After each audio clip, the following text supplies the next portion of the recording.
رب اعوذ بک من همزات الشیاطین واعوذ بک رب ان یحضرون بسم اللہ الرحمن الرحیم الحمد للہ الذی ہدانا لہذا وما كنا لنہتدی لولا ان ہدانا اللہ لقد جاءت رسل ربنا بالحق والصلاة والسلام علی سید اسلم ما فی الوجود سر اللہ کل موجود نقطۃ دائرۃ الوجود صاحب لواء الحمد والمقام المحمود سید عن المجدد والمصطفى الامجد وبالقاسم محمد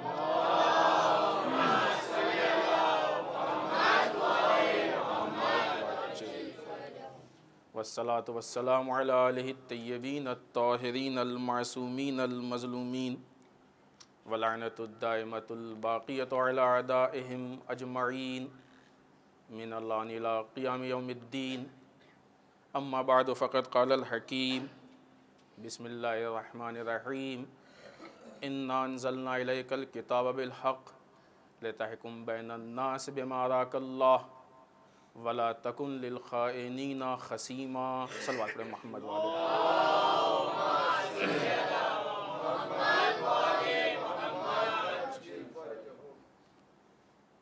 عزیزان محترم،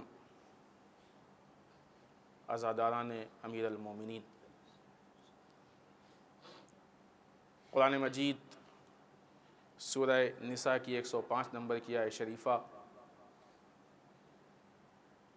جس میں ارشاد رب العزت ہو رہا ہے کہ انا انزلنا الیک الکتاب بالحق، اے میرے حبیب ہم نے آپ پہ یہ کتاب برحق نازل کی، لتحکم بین الناس بما اراک اللہ، تاکہ آپ اس کے ذریعے سے لوگوں کے درمیان خدا کے حکم کے مطابق فیصلہ کریں، وَلَا تَكُنْ لِلْخَائِنِينَ خَصِيمًا، اور دیکھیں خبردار آپ خیانت کرنے والوں کے طرفدار نہ ہو جائیں۔ اس آیت شریفہ کے ضمن میں حکومت علوی اور ہم کے عنوان سے جس گفتگو کا آغاز ہوا تھا وہ آج اپنے دوسرے مرحلے میں ہے۔ کل کی گفتگو میں ہم نے آپ کے سامنے ایک بات پیش کی تھی کہ اور وہی مناسبت آج بھی ہے کہ یہ شب دو اہم مناسبتوں کی شب ہے۔ ایک مناسبت قرآنی ہے اور ایک مناسبت علوی۔ دوسرے الفاظ میں کہا جائے تو بات غلط نہیں ہوگی کہ یہ وہ شب ہے کہ جس میں قرآن ناطق کی بھی مناسبت ہے، قرآن صامت کی بھی مناسبت ہے۔ ہم کو یہ دیکھنا ہے کہ ہماری اس قرآن ناطق سے متعلق کیا ذمہ داری ہے اور اس قرآن صامت سے متعلق کیا ذمہ داری ہے۔ اس لیے کہ خداوند متعال کا جو پیغام، اس کے رسول، اس کے ائمہ انبیاء جو نازل ہوئے ہیں، یہ اس لیے نہیں نازل ہوئے ہیں کہ ہماری ذمہ داریوں کو اپنے کندھوں پہ لے لیں، اس لیے نازل ہوئے ہیں کہ خدا کی طرف سے دی ہوئی ذمہ داریوں کو ہم تک بتائیں کہ دیکھو تمہاری یہ ذمہ داری ہے۔ اور یہ سب جانتے ہیں کہ جو انسان ذمہ داریوں پہ عمل کرتا ہے وہ امین کہلاتا ہے، اور جو عمل نہیں کرتا ہے وہ خائن کہلاتا ہے۔ اس میں کوئی دو رائے نہیں۔ حکومت سے متعلق جو بات ہم نے آپ کے سامنے شروع کی تھی، اس میں ہم نے ایک اہم نقطہ پیش کیا کہ اسلامی حکومت اس عجیب مرحلوں سے گزری ہے کہ جہاں پہ حکومت کے سینٹرلائزیشن کو توڑنے کی کوشش کی گئی اور جو آج بھی کی جا رہی ہے۔ سرکار رسالت مآب نے جو حکومت قائم کی تھی، سرکار رسالت مآب کا جو تصور تھا، جو اسلام کا تصور ہے، جو قرآن کا تصور ہے، جو خدا چاہتا ہے، جو الہی حکومت ہے، وہ یہ کہ جو حاکم ہو وہی مرجع دینی بھی ہو، وہی مرجع سیاسی بھی ہو۔ یعنی حکومت دینی بھی وہی، البتہ یہ آج کی اصطلاح کے عنوان سے، ورنہ سیاست دینداری سے الگ نہیں۔ رسول خدا مرجع دینی بھی تھے، مرجع سیاسی بھی تھے، لیکن رسول کی آنکھ بند ہوئی، اس سینٹرلائزیشن کو توڑا گیا۔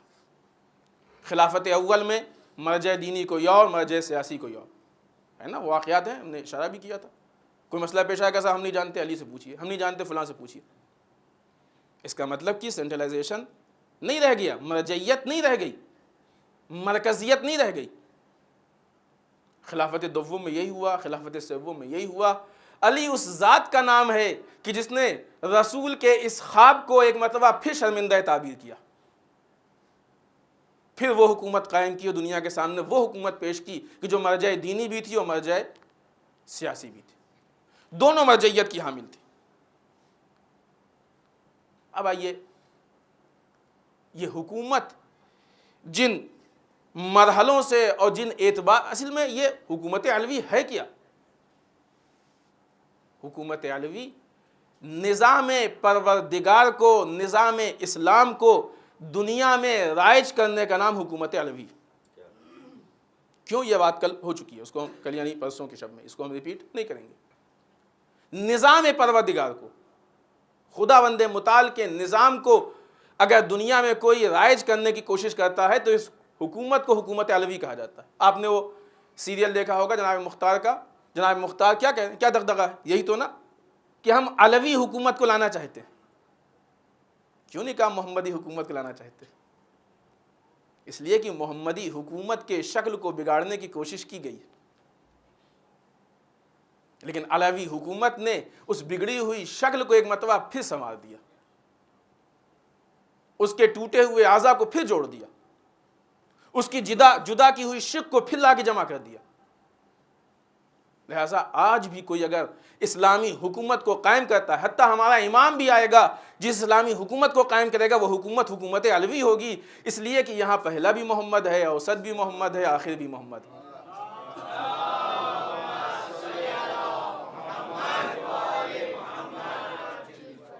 یہ حکومت ایسا نہیں کہ رسول نے اپنی مرضی سے حکومت کی ہو، اپنا حکم چلایا ہو، اپنا قانون چلایا ہو، مولا کائنات نے اپنا حکم چلایا ہو، اپنی بات پیش کی ہو، نہیں۔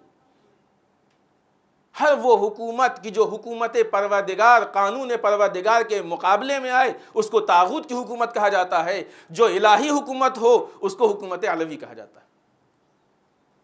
خداوند متعال بھی اپنے حبیب سے ہی چاہتا ہے، قرآن مجید کی آیت شریفہ وَمَا أَرْسَلْنَا مِن رَسُولٍ إِلَّا لِيُطَاعَ بِإِذْنِ اللَّهِ، ہم نے سارے رسولوں کو اس لیے بھیجا تاکہ ان کی اطاعت اذن پروردگار سے کی جائے، یعنی جہاں جہاں خدا کی اجازت ہو وہاں وہاں اطاعت۔ یہ بہت اہم پوائنٹ ہے، اس کو ذہن میں رکھیں، کیونکہ یہ وہ بنیاد ہے کہ جس کے اوپر بنا رکھتے ہوئے بہت سارے مسائل حل ہوتے ہیں، اور اگر کسی کے لیے بنیاد حل نہیں ہے تو وہ شک میں پڑ جاتا ہے، تو صحیح فیصلہ نہیں کر پاتا ہے۔ بنیاد حکومت، بنیاد ریاست اس قوانین پہ ہے کہ جو قوانین پروردگار، اگر اس کے مطابق ہے تو یہ الہی حکومت ہے، علوی حکومت ہے، محمدی حکومت ہے، اسلامی حکومت ہے، اور اگر اس کے مطابق نہیں ہے تو اس کا نام جمہوریہ اسلامی بھلے ہی کیوں نہ ہو، بہت سے ہے نا، آپ کے پڑوسی ملک بھی ہے، اس کا نام اسلامی شہنشاہیت اور بادشاہیت کیوں نہ ہو، اسلام نام تو رکھ لیں گے لیکن مسلمان آج ہے نا، کتنے مسلمان بھی ایسے ہیں، نام مثلا محمد خالد اور قتل عام کر رہے ہیں، آپ مسلمان کہیں گے ان کو؟ ہم نے یوں ہی ایک نام ذہن میں آیا لے لیا، کوئی کسی کا نام ہے نہیں ہے، مسلمان اسلامی نام رکھ کے غیر اسلامی حرکتوں کو انجام دے رہے ہیں، مسلمان مانیں گے آپ ان کو؟ نہیں۔ اور جب حکومت، اسلامی حکومت قوانین پروردگار کے مقابلے میں آ جائے تو اس کو طاغوت کی حکومت کہا جاتا ہے۔ یہ جبت ہے، طاغوت ہے، سرکش ہے، ظالم ہے، یہ ظالم کی حکومت ہے، یہ طاغوت کی حکومت ہے۔ یہ وہ حکومت ہے کہ جو مشکل ساز حکومت ہے، مشکل کشا حکومت نہیں ہے۔ حکومت علوی مشکل کشا حکومت ہوتی ہے، اس کے مقابلے میں آنے والی حکومتیں مشکل ساز حکومتیں ہوتی ہیں۔ فرق اتنا ہے کہ علی کی مشکل کشائی سمجھنے کے لیے علی کی معرفت چاہیے، جو علی کے مقابلے میں حکومتیں آتی ہیں، کسی کو روٹی دے دیا، کسی کو پیسہ دے دیا، کسی کو عہدہ دے دیا، لوگ سمجھتے ہیں یہی مشکل کشائی ہے۔ یعنی محترم، یہ 4 وقت کی روٹی دے دینا مشکل کشائی نہیں ہے، کسی کو ظاہری اسباب فراہم کر دینا مشکل کشائی نہیں ہے۔ مشکل کشائی یہ ہے کہ انسان کی آبرو باقی رہے، انسان کی حقیقی عزت باقی رہے، انسان کے حقیقی مبنا باقی رہیں، اس کی بنیادی ضرورتیں پوری ہوں، جو اس کا حق ہے وہ حق اس تک ملے، چاہے وہ جس شکل میں ہو۔ گنہگار کا حق یہ ہے کہ اس پہ حد جاری ہو، وہ ملے۔ یہ حکم، یہ عدل ہے۔ اب لوگ کہیں گے صاحب کہ فلاں آدمی گنہگار تھا، اس کو چھوڑ دیا کہ یہ مشکل کشائی ہے۔ گنہگار کو چھوڑ دینا مشکل کشائی نہیں ہے، گنہگار پہ حد جاری کرنا مشکل کشائی ہے۔ اس مشکل کشائی کے فلسفے کو ہم سمجھیں۔ چونکہ علی کی حکومت حکومت عدل تھی اور ہے، چونکہ علی کی حکومت حکومت پروردگار تھی، اس لیے بہت سے لوگوں کے گلے سے نہیں اترتی تھی۔ اور یہ ہم آپ کے سامنے پیش کرتے ہیں کہ وہ کون لوگ تھے کہ جو علی کی حکومت نہیں چاہتے تھے، جن کے لیے علی کی حکومت مشکل ساز تھی، مشکل کشا کی حکومت مشکل ساز بن گئی تھی۔ وہ کون لوگ تھے؟ سب سے پہلا طبقہ کہ جو علی کی حکومت نہیں چاہتا تھا، وہ کہ جس کو حکومت الہی پسند نہیں تھی، قوانین پروردگار پسند نہیں تھے، ان کو علی کی حکومت، ظاہر سی بات ہے علی جب تخت پہ آئیں گے تو ہر وہ چیز کی جو خدا چاہتا ہے اس کو من بال وہ یہ چاہتے ہیں کہ نہیں، چونکہ بیچ میں ایک ایسا زمانہ گزرا تھا، ہم کو یہاں کی حکومت چاہیے، ہم کو اتنا وظیفہ چاہیے، ہم کو اتنا مال چاہیے، ہم کو اتنا مال غنیمت چاہیے، ہم کو یہ چاہیے، اور حالات کے ساتھ ملتا رہتا تھا۔ اب یہ الہی عدل کے خلاف ہے، علی ایسا نہیں کر سکتے۔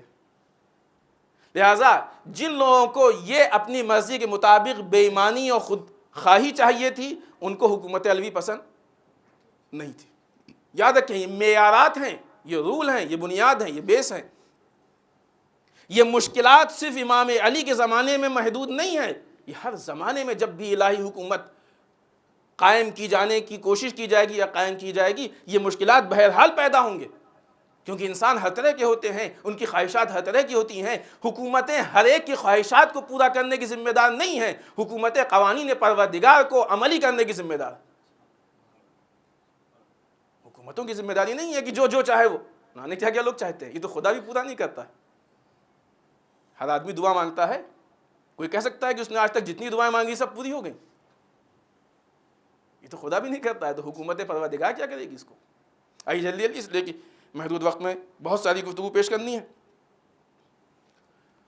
جن لوگوں کے پاس علی کی حقیقی معرفت نہیں تھی، وہ علی کی حکومت نہیں چاہتے تھے، اور نہ آج چاہتے ہیں۔ جو لوگ علی کو نہیں پہچانتے، کیوں؟ اس لیے کہ ان کو قائد چاہیے، یہ معلوم ہے، لیڈر چاہیے، یہ معلوم ہے، حاکم چاہیے، یہ معلوم ہے، سربراہ چاہیے، یہ معلوم ہے، کیسا چاہیے یہ نہیں معلوم۔ یہ بہت بڑی پرابلم ہے۔ دو طرح کے لوگ ہیں اس میں سے، بعض ایسے ہیں کہ کچھ بھی چل جائے، کچھ بھی مل جائے چل جائے گا، کوئی بھی حاکم بن جائے، ہمیں کیا، تخت حکومت پہ بیٹھنا ہے، کون ہمارے سر پہ بیٹھے گا، یہ نہیں معلوم کہ اس کے اثرات ہمارے اوپر آئیں گے۔ اور بعض ایسے ہیں کہ نہیں، ہم کو چاہیے ہی نہیں، علی نہیں چاہیے ہمیں۔ کیوں؟ اس لیے کہ علی کے آنے سے وہ حقائق نہیں ملے، وہ حقائق ان کو نہیں ملیں گے کہ جن حقائق سے ان کو مشکلات پیدا ہوتی۔ تیسری چیز کہ جن لوگوں کو علی کی حکومت نہیں چاہیے، جس کو خود مولا کائنات نے جناب کمیل سے ارشاد فرمایا، اے کمیل، خدا کی قسم ہم تملق گو اور چاپلوس نہیں۔ ہم تملق اور چاپلوسی تقریباً ایک معنی میں، جو کسی کی چاپلوسی تو شاید آپ لوگ جانتے ہوں گے، اسی سے ملتا جلتا لفظ تملق ہے، جو کسی کی تعریف کرے، کسی کو خوش کرنے کی کوشش کرے، لوگوں کو خوش کرنے کی کوشش کرے، کسی فعل سے، کسی بات سے، کسی طریقے، اسے کہتے ہیں چاپلوس۔ عام طور سے بادشاہوں کے درباروں میں بہت سے ہوتے ہیں، ہر چھوٹا اپنے سے بڑے کی چاپلوسی کر کے اس کو خوش کرنا چاہتا ہے، ہوتا ہے نا، اسے کہتے ہیں چاپلوس۔ بعض اوقات لوگوں کے دل میں کچھ اور ہوتا ہے لیکن منہ پہ تعریف کر کے چاپلوسی کرتے ہیں، اسے کہتے ہیں چاپلوس۔ حکومت لینے کے لیے بھی چاپلوسی چاہیے تھی اس زمانے میں، اسی لیے اتنے دن تک مولا کائنات تخت حکومت پہ نہیں آئے۔ اے کمیل، خدا کی قسم ہم تملق گو اور چاپلوس نہیں ہیں کہ لوگ ہمارے حکم کو مانیں، یعنی اپنے حکم کو منوانے کے لیے، حکومت کو لینے کے لیے چاپلوسی کی ضرورت تھی۔ مولا کائنات چاپلوسی نہیں کر سکتے تھے، نعوذ باللہ، یہ لفظ ہی علی کے نام کے ساتھ زیبا نہیں دیتا ہے۔ لہذا اس ماحول سے ہٹ کے مولا کائنات حکومت کرنا چاہتے تھے، حقیقی حکومت کا تصور پیش کرنا چاہتے تھے۔ اور آگے بتائیے کہ مولا فرماتے ہیں کہ لوگوں کی آرزو پوری کرنے والے نہیں ہیں کہ وہ ہماری نافرمانی نہ کریں، یعنی لوگوں کو نافرمانی سے روکنے کے لیے کچھ رشوت کی ضرورت ہے جو ان کی آرزوؤں کو پوری کر کے دی جاتی ہے۔ آج بھی ہوتے ہیں نا جو حاکم ہوتے ہیں، آپ دیکھیے ان کے یہاں کچھ لوگ ہوتے ہیں کہ جن کو نافرمانی سے بچانے کے لیے ان کی مرضی کے مطابق کچھ نہ کچھ دیا جاتا ہے۔ علی کی جو ظاہری حکومت قائم ہوئی اس کے بعد بھی مطالبے ہوئے، بڑے بڑے نامور لوگ علی کے دشمن بنے ہی اسی لیے کہ ان کی خواہشات پوری نہیں ہوئی۔ ہم تاریخ کے اس پہلو میں نہیں جانا چاہتے ہیں، بڑے مشہور نام ہیں، ہم کو یہاں کی حکومت چاہیے، ہم کو وہاں کی گورنری چاہیے، ہم کو یہ چاہیے، ہم کو وہ چاہیے۔ اگر آپ مستحق ہیں تو مانگے بغیر مل جائے گا علی کا وہ دربار، اور اگر مستحق نہیں ہے آپ سر کے بل کھڑے ہو جائیے، علی نہیں دے گا، نہیں دے گا، نہیں دے گا۔ فطرت ہے، یہ علی کی عدالت ہے، فطرت میں شامل ہے یہ چیز کا کمیل۔ لوگوں کی یہ صفات ہیں، اس بنیاد پہ چاہتے ہیں کہ اپنے حاکم کو طے کریں۔ علی ان صفات کے مطابق کھڑا نہیں اتر سکتا ہے، اس لیے کہ یہ باطل صفات ہیں، علی حق کی طرف لو لگائے۔ کیسے یہ مشکل حل؟ اور کچھ مشکلات پیدا کی گئی، مثلا علی کے ناصر نہیں تھے۔ لیکن ان باتوں کو، ان پوائنٹس کو غور سے سنیں، اس لیے کہ انشاءاللہ ہمارے امام کا ظہور ہوگا، امام کی حکومت قائم ہوگی، ہم کو بھی اس کا جز بننا ہے۔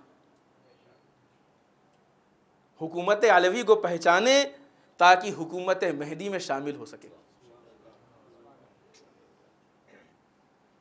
مولا کائنات کو صحیح ناصر نہیں ملے، صحیح نصرت کرنے والے نہیں ملے، نصرت کرنے والے کم ملے۔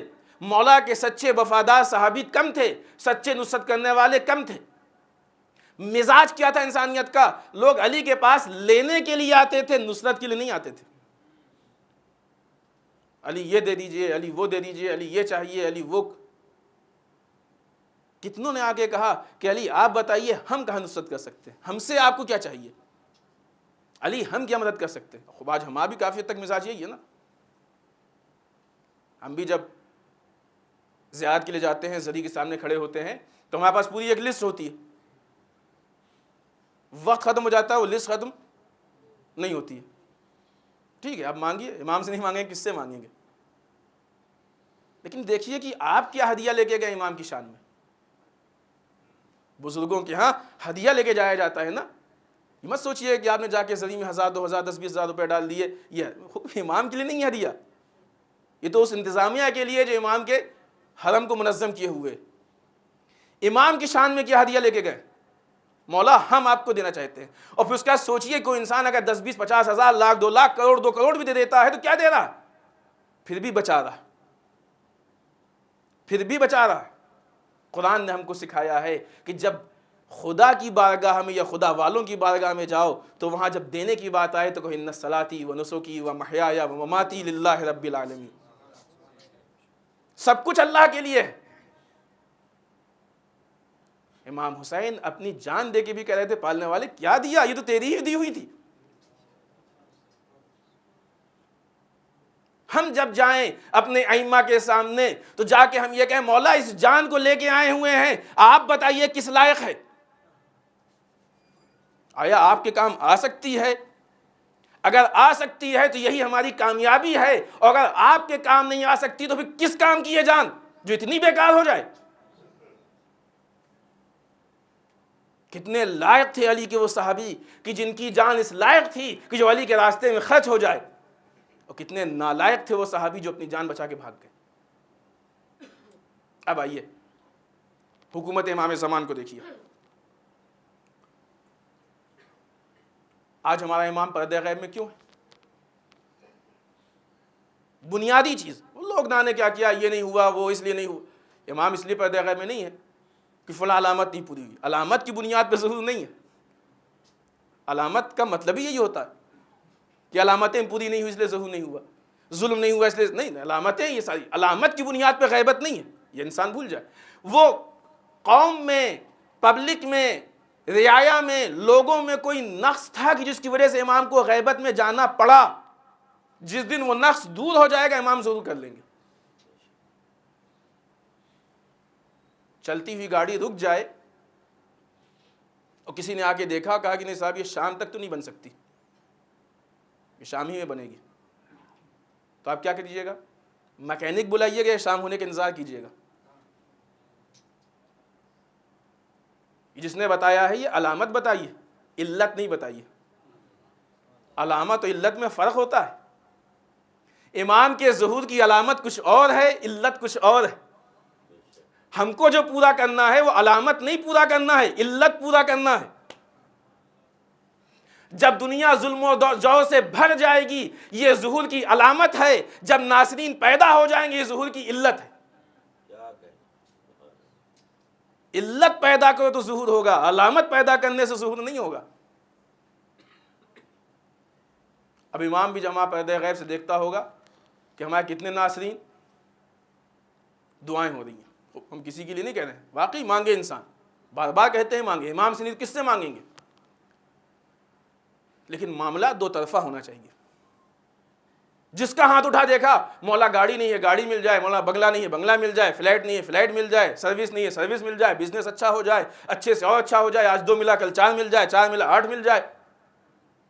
ارے یہ تو سب مانگنے والے ہیں، دینے والا کون ہے؟ کتنے ایسے ہیں جو یہ ہاتھ اٹھا کے دعا کہتے ہیں مولا آ جائیے، ہم جان لے کے آپ کے انتظار میں کھڑے، ہماری جان کس لائق ہے؟ مولا آ جائیے، ہم نصرت کے لیے تیار کھڑے ہیں، یہ نصرت کس لائق ہے؟ عزیزان محترم، اگر آپ کو یاد ہو تو ہم نے امام علی کی ایک بد دعا کل ذکر کی تھی کہ امام علی نے اپنی امت کو بد دعا دی تھی کہ پالنے والے علی کو ان سے چھین لے۔ یعنی امام کا امت سے دور ہونا یہ امت کے لیے بد دعا ہے، دعا نہیں ہے۔ توجہ کریں، اس پوائنٹ بہت اہم چیز ہے۔ یہ مولا کی بد دعا کو پہچانے تاکہ ہم کو اپنی بدبختی کا احساس ہو کہ امام کا امت سے دور ہونا یہ امت کے لیے بد دعا ہوا کرتی ہے۔ آج ہمارا امام ہمارے بیچ نہیں ہے، پردہ غیب میں ہے، یہ ہماری بدبختی ہے، خوشبختی نہیں ہے۔ کب تک ہم بدبخت رہیں گے؟ جب تک لینے کی خواہش کرتے رہیں گے، دینے کی تمنا نہیں ہوگی۔ اور بھی لوگوں نے مشکلات پیدا کرنے کی کوشش کی حکومت علوی میں۔ ہوتا یہ ہے کہ جب کوئی تحریک چلتی ہے تو ظاہر سی بات ہے مخلوق کے ہاتھ میں خدا نے دیا ہی کیا ہے۔ وہ بیچارے نادان سمجھتے ہیں کہ مخلوق کے ہاتھ میں سب کچھ ہے، جو کچھ ضرورت ہوئی مانگ لیا۔ آپ کو یاد ہے کہ اس طرح کی پالیسی کی جو مخلوق کے ہاتھ میں تھی اس نے جو روکنا شروع کیا زمانہ رسالت سے شروع ہوا۔ سب سے پہلا حملہ کیا ہوتا ہے؟ رسول کو بدنام کرنے کی کوشش کی گئی۔ جادوگر ہیں، شاعر ہیں، دیوانے ہیں۔ جب رسول نہیں اس سے مانے تو کیا کیا کہ رسول پہ پابندی لگا دی۔ آج بھی دیکھیے آپ، آج بھی جو علی والے ہیں، جو اللہ والے ہیں، ان کے ساتھ یہی سلوک کیا جا رہا ہے۔ پابندی لگا دی، نتیجہ کیا ہوا کہ 3 سال شیب ابی طالب میں رہے، لیکن رسول نے بتا دیا کہ باطل اپنے 4 سکوں پہ کتنا بھی ناز کر لے، حق اپنے حق سے منہ نہیں پھیر سکتا ہے۔ دنیا والے کیا دے سکتے ہیں؟ اس 4 دن کی زندگی میں 2 دن سے زیادہ کے کیا دے سکتے ہیں؟ وہ 2 روٹی دے سکتے ہیں، اور ناراض ہوتے ہیں 2 چھین لیتے ہیں۔ شاید اسی لیے خداوند متعال نے لوگوں کے ہاتھ میں لوگوں کا رزق نہیں رکھا کہ تم جب ناراض ہوگے تب لے لو گے۔ اسی لیے خدا نے رزق کو اپنے ہاتھ میں رکھا ہے کہ دیکھو ہم وہ ہیں جو فرعون کو بھی کھلاتے ہیں، ہم وہ ہیں جو نمرود کو بھی کھلاتے ہیں۔ علی وہ ہے جس نے سر پہ ضربت لگنے کے بعد بھی کہا بیٹا حسن ہمارے اس قاتل کو ایک جام دو شیر کا، بیٹا جو تم پہننا وہ اس کو پہنانا، جو تم کھانا وہ اس کو کھلانا۔ اسے امین کہتے ہیں۔ عجیب ہے، سنت علی تو ہمارے یہاں رہی نہیں گئی۔ بات دینے کی ہے، جب ہم دینا چاہتے ہیں تو ہماری کوشش یہ ہوتی ہے کہ ہمارے دروازے پہ لوگوں کا مجمع ہوتا کہ لوگ دیکھیں کہ یہ دے رہا ہے۔ علی اس ذات کا نام ہے کہ جو رات کی تاریکی میں در در پہ جا کے لوگوں کو دیتا تھا تاکہ کوئی دیکھ نہ سکے کس نے دیا کس کو دیا۔ پہچانے مزاج علی کو، پہچانے۔ چونکہ ہم نے مزاج علی کو، حکمت علوی کو نہیں پہچانا ہے، اس لیے آج ہم بدبختیوں میں مبتلا ہیں، آج ہم مشکلات میں مبتلا ہیں۔ مشکل کشائی علی کی یہ نہیں ہے کہ علی آ کے ہم گرنے لگیں تو ہاتھ پکڑ لیں، نہیں عزیزان محترم، یہ تو علی کی بہت چھوٹی سی مشکل کشائی ہے۔ علی کی مشکل کشائی یہ ہے کہ ہم علی کے قوانین پہ عمل کریں تاکہ مشکلوں تک پہنچنے ہی نہ پائیں۔ یہ حقیقی مشکل کشائی ہے، جو رولز جو قوانین علی ہم کو بتا کے گئے، جب تک اس پہ عمل نہیں ہوگا انسان محفوظ نہیں رہ سکتا۔ سب سے بڑی مشکل جو مولا کائنات کے لیے پیش آئی بالخصوص حکومت میں، وہ تاریخ کا مشہور نعرہ لا حکم الا للہ، حکومت اللہ کے علاوہ کسی اور کے لیے نہیں، فیصلہ خدا ہی کر سکتا ہے۔ نہج البلاغہ میں خطبہ نمبر 184 مولا کائنات نے، ایک خارجی شخص تھا برج بن مسہر تائی، جب اس کو یہ جملہ کہتے ہوئے سنا لا حکم الا للہ، تو مولا اس سے متوجہ ہو کے فرماتے ہیں خاموش، خدا تیرا برا کرے اے ٹوٹے ہوئے دانتوں والے۔ لہجہ پہچانے کیا ہے بات، یہ لوگ غلط نہیں کہہ رہے تھے، لا حکم الا للہ، حکومت اللہ کے علاوہ کسی اور کے لیے نہیں ہے۔ تھوڑا سا اس کا پہلے ہم آپ کو بیک گراؤنڈ بتا دیں تاکہ ہمارے چھوٹے بچے ہی متوجہ ہو جائیں کہ جس وقت جنگ صفین میں نیزوں پہ قرآن کو بلند کیا گیا، مولا کے جو ساتھ لڑ رہے تھے سپاہی جن کا ایمان مضبوط نہیں تھا، وہ قرآن کو دیکھ کے ٹھہر گئے، مولا کی بات کو نہیں مانا۔ آخر میں یہ طے ہوا کہ دونوں کی طرف سے حکم طے ہوں گے اور فیصلہ کریں گے۔ جب بات یہاں پہ آئی کہ حکم طے ہوں گے، فیصلہ کریں گے، تو یہ لوگ کہ جو بعد میں خارجی بنے، یہ لوگ اس بات پہ آواز اٹھانے لگے کہ نہیں، خدا کے علاوہ کوئی فیصلہ نہیں کر سکتا، حکومت خدا کے علاوہ کوئی نہیں کر سکتا۔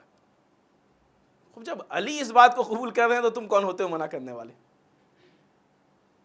اس کا مطلب کہ تم علی کو نہیں پہچانتے ہو، حکومت علوی کو نہیں مانتے ہو، تم زبان سے کہہ رہے ہو۔ سوچئے وہ لوگ جو جان دینے کے لیے آئے تھے۔ پھر اس کا انہوں نے نعرہ لگایا لا حکم الا للہ۔ یہ لوگوں کو کنفیوز کرنے کے لیے اس نعرے کو پہچانے، یہ تاریخی نعرہ بہت بڑا نعرہ ہے کہ جو تاریخ کے بہت بڑی تبدیلی کا ذمہ دار ہے اور آج بھی وہ تبدیلی کر رہا ہے۔ حکومت اللہ کے علاوہ کسی اور کے لیے نہیں ہے، صحیح ہے نہیں ہے؟ ہم نے پہلے ہی آپ سے پیش کیا کہ حکومت صرف نظام پروردگار کا نام ہے، بس اس کے مقابلے میں جو بھی ہو طاغوت ہے۔ لیکن اس نظام پروردگار کو رائج کرنے کے لیے کیا خدا کے تخت پہ بیٹھے گا؟ کوئی تو نمائندہ پروردگار ہونا چاہیے۔ کتنے اندھے تھے کہ وہ ذات کہ جس کے لیے رسول کہہ گئے ہیں کہ اس کا ہاتھ ید اللہ ہے، اس کی زبان لسان اللہ ہے، اس کی آنکھیں عین اللہ، جب تم اس کی حکومت کو نہ قبول کر پائے تو اس کے نمائندے کی حکومت کو کیا قبول کرو گے؟ صلوات پڑھیں محمد و آل محمد۔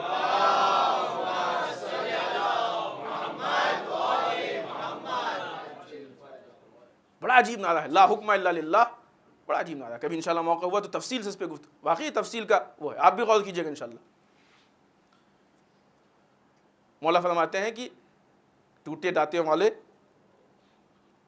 خدا شاہد ہے کہ جب حق کا ظہور ہوا تھا تو اس وقت تیری شخصیت کمزور اور تیری آواز بے جان تھی، ہے نا؟ بعض لوگ طرفدار ہوتے ہیں، صحیح بات میں زیادہ ان کے زور نہیں ہوتا، پازیٹیو پہلو میں جوش نہیں آتا ان کو، اچھی باتوں میں زیادہ وہ آگے نہیں دکھائی دیتے ہیں، سمجھ میں نہیں آتی، لیکن جب نگیٹو پہلو ہوتا ہے تو وہ سامنے آ جاتے ہیں۔ اس فطرت کو مولا کائنات اس خطبے میں بیان کرنا چاہتے ہیں کہ جب حق کی بات تھی تو تمہاری شخصیت بھی کمزور تھی اور تم بھی کمزور تھے، اور اب آگے مولا ارشاد فرماتے ہیں کہ اب جب باطل کی آواز بلند ہوئی تو بکری کی سینگ کی طرح ابھر کے منظر عام پہ آ گیا۔ حق میں کمزور تھا اور باطل میں بکری کی سینگ طرح ابھر کے منظر عام پہ آ گیا۔ تجھے کیا معلوم؟ مثلا مولا کی بات ختم ہو، مولا اس نافہم، کج فہم، بے فکر، بے شعور، اس کو کیا معلوم کہ حکومت کیا ہے، حکومت الہی کیا ہے، حکومت علوی کیا ہے؟ اس لیے کہ مولا اگر ان لوگوں میں اتنا ہی شعور ہوتا تو نیزوں پہ قرآن کی شکل کو دیکھ کے قرآن ناطق کو نہیں چھوڑتے۔ قرآن ناطق کا چھوڑنا اس بات کی دلیل ہے کہ اللہ شعور بھی تھے، بے فکر بھی تھے۔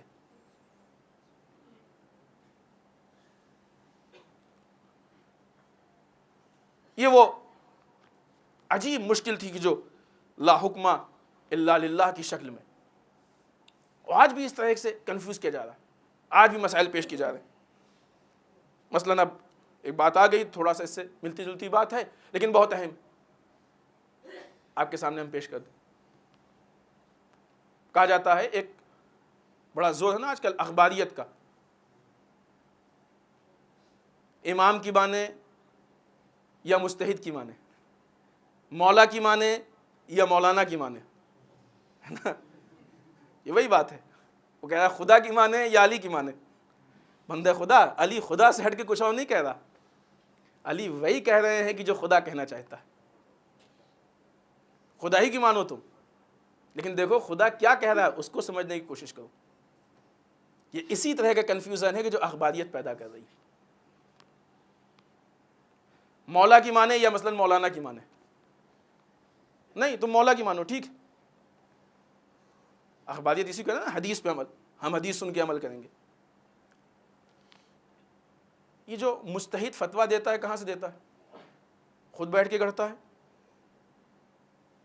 حدیث سے ہی تو نکالتا ہے. تو اصل اخباری تو مجتہد ہوا. خود حقیقی اخباریت سے کوئی مشکل نہیں ہے، کوئی انکار نہیں. مجتہد قرآن و حدیث سے ہی اجتہاد کر کے فتویٰ دیتا ہے تو واقعی اخباری تو مجتہد ہوا. اب مشکل یہ ہے کہ جس انسان میں اتنا شعور نہ ہو کہ وہ حدیثوں سے مسائل کو سمجھ سکے، وہ کیا کرے گا؟ آپ میں بھی جو یہ بات پیدا ہوئی ہے کہ ہم مولا کی مانے یا مولانا کی مانے، یہ کسی نے بتائی ہے آپ کو؟ خود نہیں پیدا ہوئی ہے. یہ عالم میں یہ خرابی ہے، مجتہد میں یہ خرابی ہے، یہ کسی نے بتائی ہے آپ کو؟ اور جب کسی کی بات سن کے کہا جاتا ہے تو اسی کے نام تقلید ہے. نادان، تم باطل کی تقلید کر سکتے ہو، حق کی نہیں کر سکتے ہو.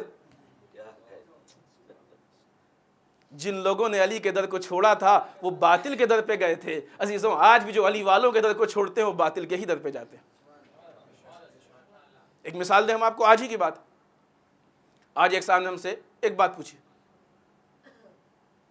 ایک مرد مومن نے کہا مولانا ہم کو ایک پرچہ ملا ہے، اس میں لکھا ہے کہ 4 رکعت نماز ہے، اس نماز کو پڑھنے کے بعد اس کا ثواب مثلا 70,000 سال کی نمازوں کے برابر. اور جن صاحب نے یہ پرچہ بانٹا ہے انہوں نے اپنی عقل مندی یہ کی ہے کہ اوپر لکھ دیا قضاء عمری. قضاء عمری کا مطلب سمجھتے ہیں کہ پورے عمر کی جتنی بھی قضا ہے سب کا بدل. دیکھیں ایسی باتیں اسلام میں ہیں، البتہ یہ کیا ہے نہیں معلوم، اس کا ریفرنس دیکھنا پڑے گا، اوتھینٹک ہے حدیث کی نہیں ہے وہ دیکھنا پڑے گا. وہ ساری چیزیں ہم اس حدیث کے متعلق کوئی رائے نہیں دے رہے ہیں. لیکن اسلام میں ایسی بہت سی باتیں ہیں کہ اس کا ثواب اتنے مثلا نماز کے برابر، اتنے روزے کے برابر ہے. نہیں عالم کی 1 گھنٹے کی عبادت عابد کے 70 سال کی عبادت سے افضل ہے نا. خوب اس کا مطلب یہ تو نہیں کہ عالم 1 گھنٹے بات کر لے 70 سال تک کچھ کرنے کی ضرورت نہیں. ایسے ہی ہے. یہ اس کی اہمیت و فضیلت کی دلیل ہے، نہ کہ اتنے کے برابر ہے کہ اب اتنا کرنے کی ضرورت نہیں. لیکن اس نادان نے جب اس حدیث کو بانٹا تو اس چھوٹے سے فرق کو نہیں سمجھ سکا، اس فضیلت کو قضاء عمری میں تبدیل کر دیا. کنفیوژن پیدا ہوا، لوگ حق سے باطل کی طرف مڑے کہ نہیں مڑے. جو نادان ایک سے ایک چھوٹی سی حدیث کو سمجھ نہ سکے وہ حلال و حرام کیا سمجھے گا حدیثوں سے؟ قرآن کی آیتوں کیا سمجھے گا؟ اب یہ نعرہ لگاتا ہے کہ عالم کی مانے کہ امام کی مانے. عزیزان محترم، امام کی احادیث کا سمجھنا تمہارے بس کی بات نہیں ہے، یہ کام صرف عالم کا ہے. کیوں؟ اس لیے کہ وہ عالم اس فن کا ماہر ہے، تم کو اس فن کا اے بی بھی نہیں آتا ہے. یہ سامنے کی بات ہے. اور کتنی ایسی حدیثیں آپ کو معلوم ہے کہ ہم اکثر متوجہ کرتے رہتے ہیں. شاید اسی لیے لوگوں نے ہم کو بھیجنا بھی کم کر دیا کہ راز کھل جاتا ہے. حدیثوں سے کنفیوز کر دینا سب کو آتا ہے، حدیثوں سے ہدایت تک پہنچا دینا یہ کام صرف عالم کا ہے. بس ہمارا وقت ختم ہو رہا ہے، اپنی گفتگو ہم سمیٹ رہے ہیں. انشاءاللہ اگلے شب کی مجلس میں اپنی بات کو ہم کمپلیٹ کریں گے اور پھر وہاں پہ اس رشتے کو جوڑیں گے، حکومت علوی اور ہم. بات ہماری یہاں تک پہنچ گئی کہ اگر ہمارا امام بھی کسی حکومت کو قائم کرے گا تو حکومت علوی ہے. آج اس بیچ جبکہ ہمارا امام پردہ غیب میں ہے تب بھی ہم اپنے آپ کو حکومت علوی سے آزاد نہیں سمجھ سکتے، اس لیے کہ اگر ہم حکومت علوی سے آزاد ہیں تو یہ ہماری مشکل نہیں ہے، یہ نظام پروردگار کی مشکل ہے، سسٹم اسلام کی مشکل ہے کہ آج اسلام کا سسٹم ہمارے ساتھ کیوں نہیں دے رہا. آئیے جو بات ہم آپ کے سامنے پیش کر رہے تھے، لا حکم الا للہ، اللہ کے علاوہ کسی اور کو فیصلے کا حق نہیں ہے. انشاءاللہ ایک واقعہ یاد آ گیا لیکن آج وقت نہیں ہے، اگر یاد آ تو ہم پرسوں کی مجلس میں پیش کریں گے. اللہ کے علاوہ کسی اور کو حکومت کا حق نہیں ہے۔ یہ نعرہ اتنا مضبوط ہوا کہ خوارج پیدا ہوئے، آئے، امام کے مقابلے میں آئے، جنگ صفین سے جنگ نہروان نے شکل لی۔ جنگ نہروان میں آنے کے بعد وہ لوگ مولا سے لڑے، مولا کی طرف کے 9 شہید ہوئے، وہ لوگ 10 بچے، 10 بچ کے بھاگ گئے۔ جو یہ بھاگے تو ان کے دل میں اتنی دشمنی تھی کہ اسی دشمنی نے ابن ملجم کو جنم دیا۔ جو حکومت علوی کو نہیں پہچانتا ہے تو ولی کا قاتل بھی بن سکتا ہے۔ پہچانیے معرفت علی کتنی ضروری ہے۔ جو حکومت علوی کو نہیں پہچانتا ہے ولی کا قاتل بن سکتا ہے۔ وہ قطام کے جس کے خاندان کے لوگ علی کے لشکر میں شہید ہوئے تھے، اس رشتے کو بھول گئی، اپنے باپ کے قاتل کے ساتھ ہاتھ ملا کے علی کو قتل کرنے کے لیے تیار ہو گئی۔ پہچانیے تاریخ کی تبدیلیوں کو، داؤں پیش کو پہچانیے کہ انسان کے یہاں اگر معرفت نہ ہو تو انسان کتنا بدل سکتا ہے، کتنا گر سکتا ہے۔ پھر اس کے بعد جب ابن ملجم جنم لیتا ہے، اس فراق میں ہے کہ علی کو شہید کر دے، بس آپ کی زحمت تمام۔ لو عزاداروں، وہ 19ویں کی صبح آئی کہ جب ابن ملجم اس کائنات کو یتیم کرنے کی تیاری کر چکا ہے۔ مصائب آپ نے سماعت فرمائے کہ مولا کائنات شب 19 بڑی مختصر افطاری کی، صبح بڑی مختصر سحری کی، گھر سے نکلنے لگے، مرغابیوں نے راستہ روکا، اے بیٹی ان کو اگر پال نہ سکنا تو ان کو آزاد کر دینا، بیٹی یہ مرغابیاں علی پہ نوحہ کر رہی ہیں۔ اور آگے بڑھے، گھر کے دروازے کو کھاڑ کے الگ رکھا کہ آج دروازہ علی کے لیے رکاوٹ نہیں بن سکتا ہے۔ مسجد میں پہنچے، گلدستہ اذان پہ گئے، بڑی بلند آواز میں اذان کہی علی نے۔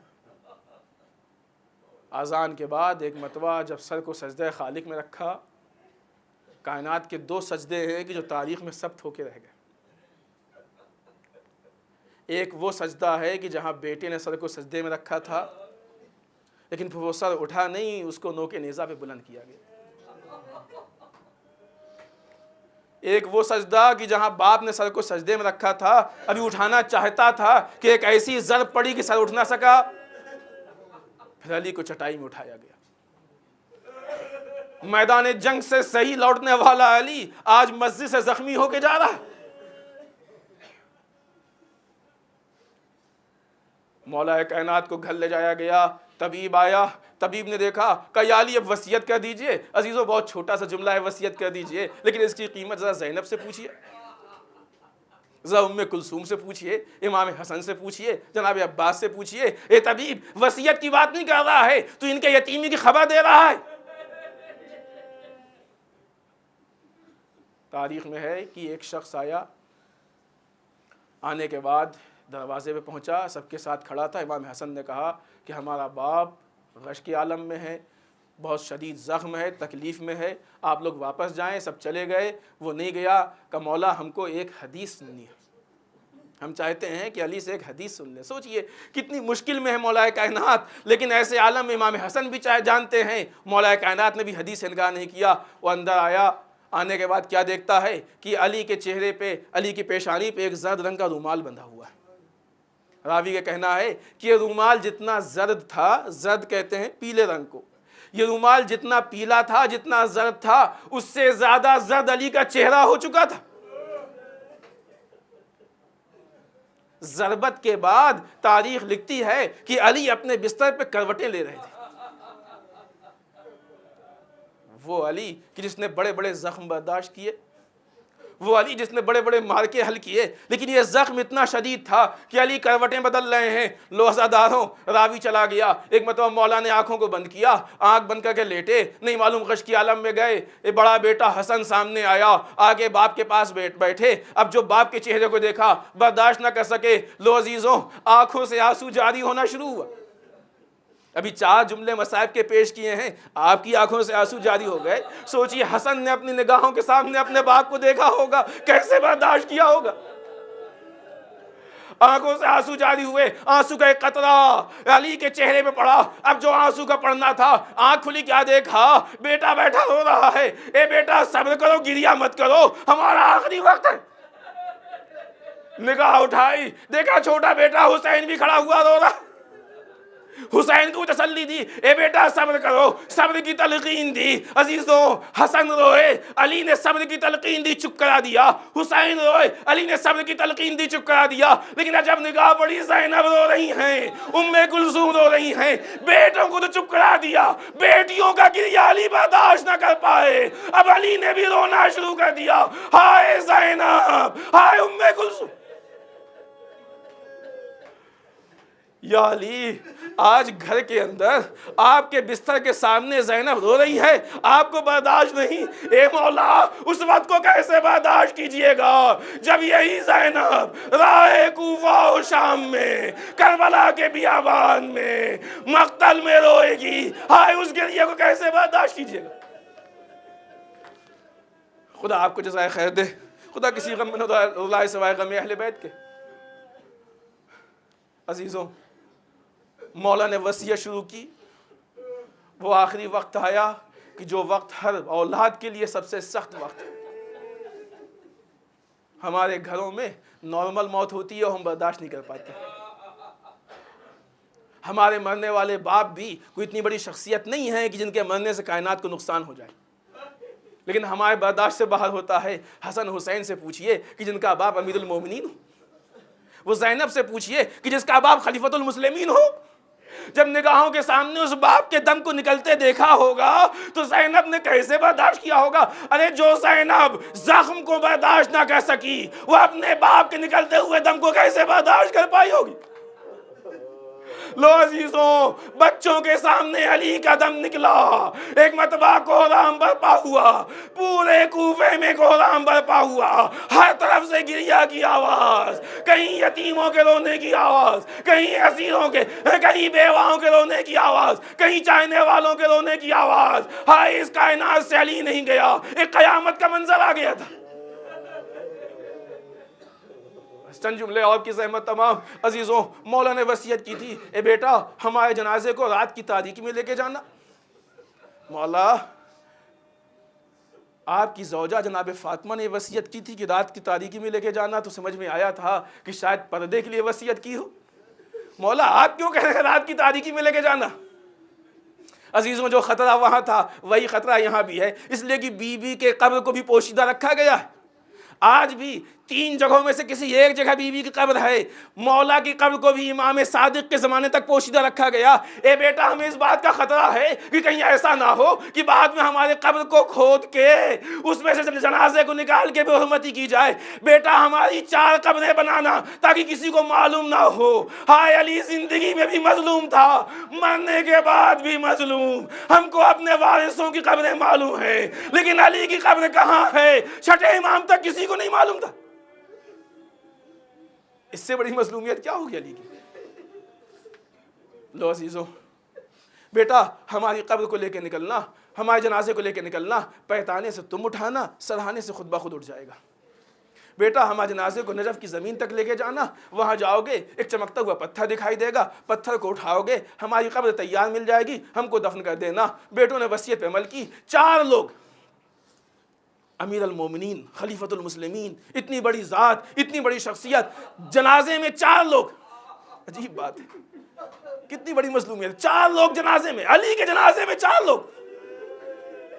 آج آپ علی کے نام کا تابوت اٹھاتے ہیں تو ہزاروں لوگ آ جاتے ہیں، علی کا جنازہ 4 لوگ،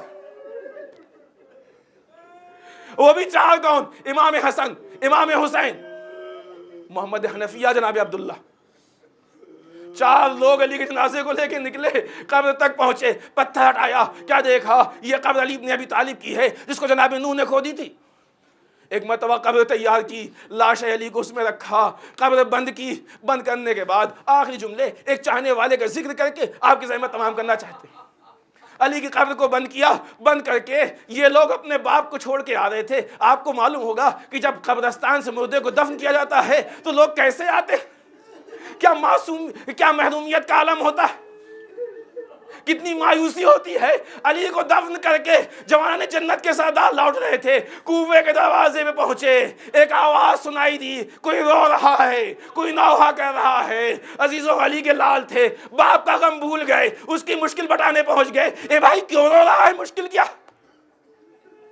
کہا 3 دن سے بھوکا پیاسا ہوں. کہا کیوں بھوکا پیاسا ہے؟ کہا ایک شخص آتا تھا جو روز ہمارے پاس بیٹھ کے ہم کو اپنے ہاتھوں سے کھلاتا پلاتا تھا. آج 3 دن ہو گئے وہ ہمیں پوچھنے نہیں آیا. تو نے دیکھا ہے وہ کیسا تھا؟ میں تو نابینا ہوں, کیسے دیکھ سکتا ہوں؟ کہ کبھی تو نے اس کا نام پوچھا؟ کہا پوچھا تو ضرور, لیکن جب بھی پوچھا اس نے یہی کہا, ایک مسکین ہے جو مسکین کے پاس بیٹھا ہے, ایک فقیر ہے جو فقیر کے پاس بیٹھا. آج 3 دن ہو گئے وہ نہیں آیا. عزیزوں تڑپ گئے. امام حسن نے کہا ارے وہ کوئی اور نہیں, امیر المومنین ہمارا باپ تھا جو روز تیرے پاس آتا تھا, ابھی اسی کے جنازے کو دفن کر کے ہم آ رہے ہیں. اتنا سننا تو پریشان ہو گیا کہ بھائی ایک زحمت اور کرو, ہم کو اس کے قبر تک پہنچا دو. ایک مرتبہ اس کا شکریہ ادا کرنا چاہتے ہیں. حسنین نے اس کے بازو کو پکڑا, نابینا کو لے کے قبر علی پہ گئے. شاید پہلا زائر قبر علی رہا ہوگا. ایک مرتبہ اپنے آپ کو قبر پہ گرا دیا, اے علی جب تم اس دنیا میں نہیں تو ہم کیا کریں گے. تڑپ تڑپ کے اپنی جان دے دی. والیا والیا.